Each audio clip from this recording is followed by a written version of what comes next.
Hey guys, how are we doing? So we've got some Ripple versus SEC news, and some of it's not exactly what you want to hear if you're an XRP holder. There's a lot of news and I've taken the highlights. I'm going to jump straight into it now and then sum it up at the end.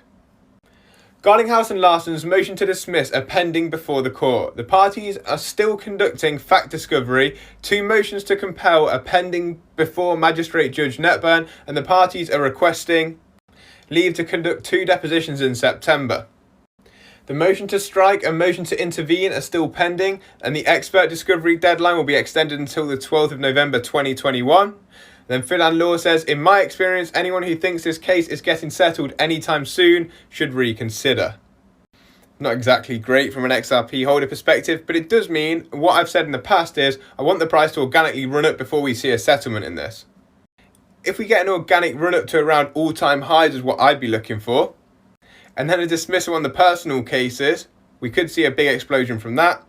If we can then hold above all-time highs with the personal dismissals on the case and some hype and speculation behind that, maybe even push a bit higher than that, and then we get to the end of the year, maybe the start of next year, and then see a settlement or the end of this case, the price would then absolutely go bananas. So I'm not too disappointed in one way. In the other way, obviously, I just want to see it get finished with.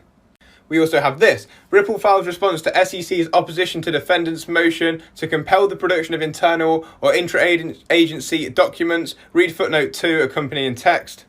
The interesting thing for me here is, in one of the footnotes, as James Philan points out, he says, Mr. Hinman's personal views as to XRP's status are dubious.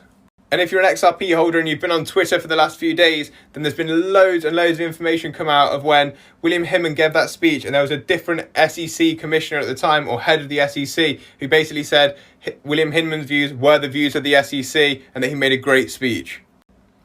So it's kind of mad. If you follow at James Philan Law for all the news updates, and at Digital Asset Investor, he keeps bringing out some gems of videos. I try and post some of them on my TikTok.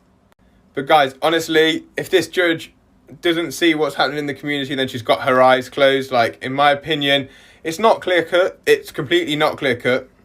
But the SEC have wound themselves up with too many contradictions that I think that the judge is going to have to step in and be like, look, I can see why you say it might be a security, but in this case, there's no evidence or little evidence, and what evidence there is contradicted by what's already out there. So for that reason, I'd say lack of fair notice.